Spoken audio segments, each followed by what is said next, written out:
Welcome to the broadcast. As you can see, I am not joined today by an expert or a guest. I am joined by my cat. Her name is Mimi. She loves coming down here. She loves spending time in the studio, the Be Better studio.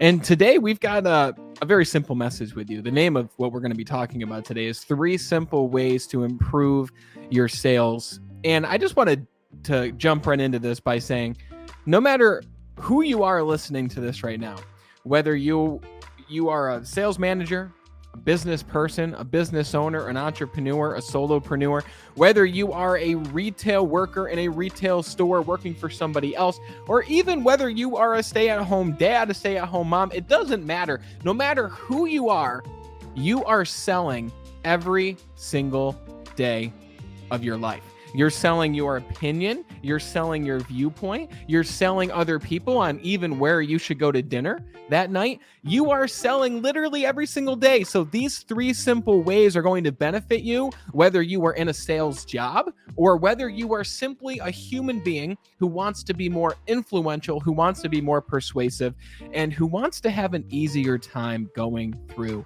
life. Check it out. Before I go into the first tip here, I've been in the world of sales since I was born, but I've been in the actual world of sales since I was 18 years old. I started off very strong. I've always been a natural salesperson. I've always had this gift of gab. I've always been a talker. I've always wanted to teach other people, which is kind of part of what we're going to talk about today, specifically in tip number 3, which you do not want to miss. So stay till the end. But I was very successful in sales, right? And I went from being just a normal salesperson to training salespeople to eventually training over 1,000 salespeople with the company that I work with. And I have learned firsthand what goes into somebody who is successful in sales. What are they doing different? What are the different mindsets they have? What are the different strategies they're employing? And I've also seen what goes into being unsuccessful in sales. I think it's just as much work and effort to be unsuccessful in sales than it is to be successful in sales. It's simply a change of strategy. It's the way that you do it. As an example, I was playing cornhole for like the second time in my life the other day, and my cornhole game is not great, right? Like I was throwing it all wonky. I wasn't getting anywhere near the board, even especially not the hole that gets you the 3 points. But one person came over and he's like, "Hey, let me give you some tips."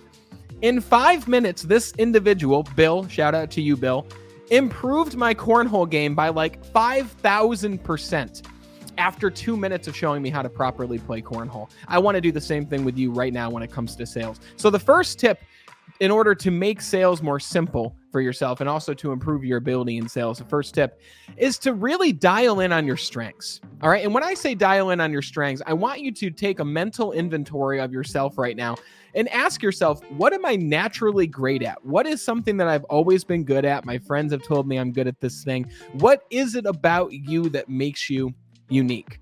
If you're talking about a business, then a product has a unique selling proposition, right? What is unique about this product that causes someone to want to buy this product? Why do you go to this gas station versus this gas station? Why buy this suntan lotion versus this suntan lotion? Well, the thing is, you are a product, right? You are a product. You are a service. You are in itself a personal brand and a business, even if you don't own a business. So my question to you is, what is your own personal, unique selling proposition? What sets you apart from the competition? When you're going for a job, what sets you apart from the other candidates? When you're influencing somebody, what separates you from the other people who are influencing that same person or party that same day? What is unique about you? It's so important to dial in on really what separates you. For me, I've always found that I've been persuasive with my words, right? I wouldn't start with my words. If you start with words, if you start with just talking at somebody, talking is not what results in sales. Really, it's listening that results in sales, dialing in on what the true pain points are. But that's for a separate video. The point I'm trying to make here is my unique ability was my ability to persuade people to take a specific action. And I've had to learn how to use this power for good, because at the beginning of my sales career, I didn't always use that power for good, right? I had to test the waters, right? So what is your own unique ability or unique selling proposition with yourself? Are you a great problem solver? Are you great at building relationships? Are you great at the follow-up after the sale? Are you great at really over-delivering when you tell someone you're going to do one thing, you actually do like 5 or 10 things for them? Like, what is unique about yourself? And if you're not sure, go ask a friend what's unique about you. Your friends will have many answers for you, especially the wise guy friends. They'll just start, giving you a bunch of crap. But what also goes along with dialing in on your strengths is, how are you showing up on a daily basis? If you want to improve your persuasiveness, if you want to improve in sales, you have to be very conscious about how you're showing up in the world. Are you showing up looking disheveled? Are you showing up with lower hygiene than some of the more successful people, right? Are you showing up with an air of uncertainty about you? If you're trying to persuade someone to even go to a different restaurant that you want to go to, and you look at that person and you say, hey, Joe, so, there's this restaurant down the road. I think it's good. I think that people, I've heard good things about it. I'm not quite sure if you like seafood, but they got a lot of seafood at this restaurant, right? So I think that you might like it. Is that going to be persuasive? Obvious answer is no, right? However, what if you looked at Joe and said, hey, Joe, listen, I know you said you had a thing for seafood. I know it's been several months since you've even gone to a seafood joint, but check it out. I know you want to go to McDonald's tonight, but what if I told you that right down the road, there was this beautiful, beautiful seafood restaurant, right? It's brand new. The chef is world renowned. You've got to go try it. And let me tell you, they're doing a special tonight where you get 10% off your meal. Let's just go give it a shot. What do you say? That's going to be a lot more enticing than the uncertainty. So what goes into certainty? What goes into uncertainty? Well, your tonality, your body language, all of those things. But the main question is, on a daily basis, how are you showing up? How are you showing up for your friends? How are you showing up for your family? How are you showing up in a normal public setting? Like, you don't always have to be on, ready to go, but it's important to be aware and be very conscious of how you're showing up in the world. So tip number 1 is dial in on your strengths, know how you're showing up, and really understand your own unique selling proposition. Which leads us to tip number 2 to make sales more simple and more effective for you in your life, which is to focus on what sales is all about in the first place. Sales is not about you. Sales is not about what you're getting. Sales is not about what you're selling. Sales is not about the product that you're positioning. Sales is about them. Sales is about the people. Sales is about relationships. You see, if you're going into any situation looking to get your way, if you're going into any situation looking for a specific outcome that's going to benefit you, then automatically you're coming into this sale at a disadvantage. Because people aren't concerned about you. People are most concerned about them. The faster you can build real relationships with people and help people understand that you are there to serve them and do great things for them and help them solve their problems, then you will be the greatest salesperson in the world. Because think about this, when you're around your friends, what are you mostly talking about? Is your ego gigantic? And by the way, I want you to take a real self-assessment right now. It might offend some people listening to this. I have a larger ego. I've had to learn how to deal with this myself, right? When you're around your friends, is the conversation all about what you did that weekend? Is the conversation all about the plans that you have? Is the conversation all about you? Or do you turn the conversation away from you and put it back on other people, right? If you're the latter, if you're turning the conversation to other people, curiously asking about other people and their lives and their goals, then that's what sales is all about. You are truly the most influential person when you are able to take this focus off of yourself and put it on other people. This is why when I've trained salespeople who've had to reach a specific quota and they only had 1 month to do it, it was very difficult for them to do it because they were constantly thinking about themselves, rather than think about the people who will actually help them get to their quota and their end result and their outcome. So the focus has to be on other people in life. Like, I'm not good at talking about myself at all. It's not because I don't know about myself. It's because I'm so focused on talking about other people. One, because other people are more interesting anyways, right? I'm living my life every day. Do you think I want to talk more about it?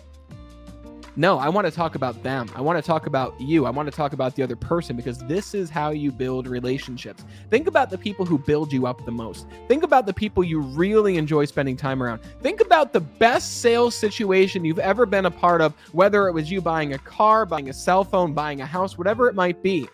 What was it about that real estate agent or that car salesperson or whoever it may be that made you feel good? Chances are they were focused on you.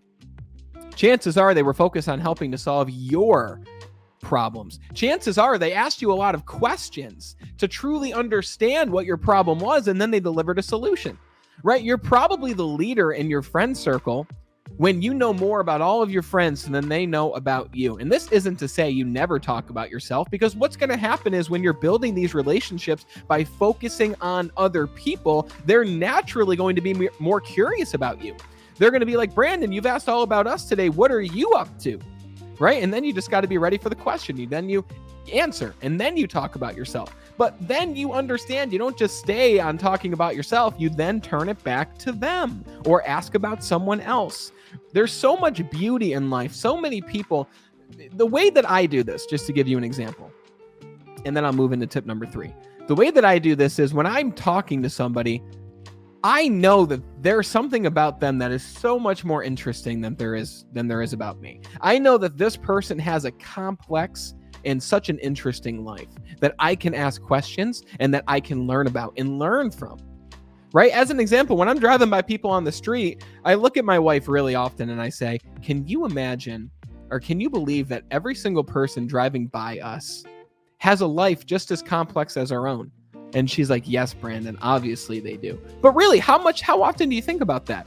All these people that are driving by you in these mechanical little tin boxes that we call cars, they are all thinking different thoughts. They are all going home to a different family, or they might not be going home at all, right? We don't know, because their lives are complex. So why would we talk about the life that we know everything about when we could learn about the complexities of other people's lives? Because that's how you sell. That's how you influence. When you ask other people about them, they will naturally obtain a liking to you.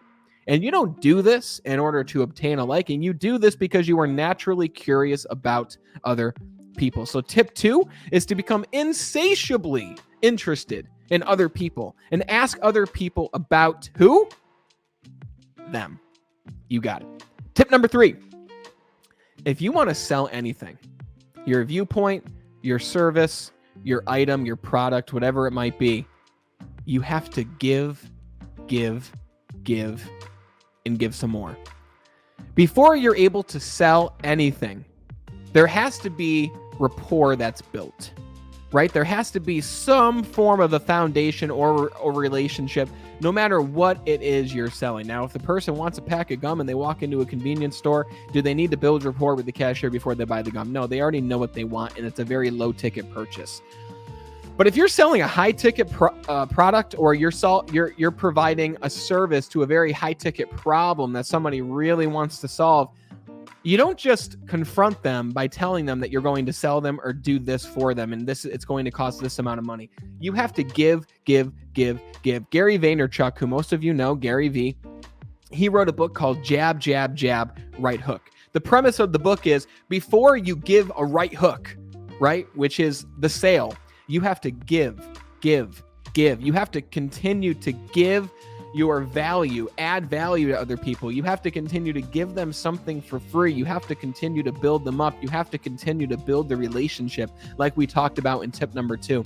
You have to give so much more than you receive. And if your product is worth $99, then it better really be worth a value of over $1,000. What you sell to people should truly be valued over 10x of what it's really being sold for. The reason for that is you're looking to build a long-term relationship, not just a transactional sale, right? So if you're trying to even influence somebody and there's no product involved, you have to build that relationship and give more value than what you're going to get out of it. We cannot go into sales situations thinking about us. We cannot be going into any kind of relationship building situation thinking about us. So if you want to improve your sales, understand what sets you apart, what makes you unique.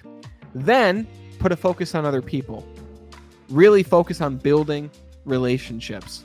And once you do those things, give, continuously add value to those relationships. And at some point, people will approach you asking to buy from you. And this isn't to say that you never ask for the sale. This simply says that you're providing so much value that people are coming to you and asking for whatever it is you're selling. And I know that when you follow these 3 simple tips, it's going to make a profound difference in your life. So you know the deal. The number one way that you can support this broadcast and this episode is to share this episode with one person who wants to also improve their sales using these 3 very simple tips that we got through in like 10-15 minutes. So share this with one person. There's no price of admission to watch this live stream. To share it with one person who could use the tip or strategy. I thank you for watching, and until we talk again next time, continue to be better.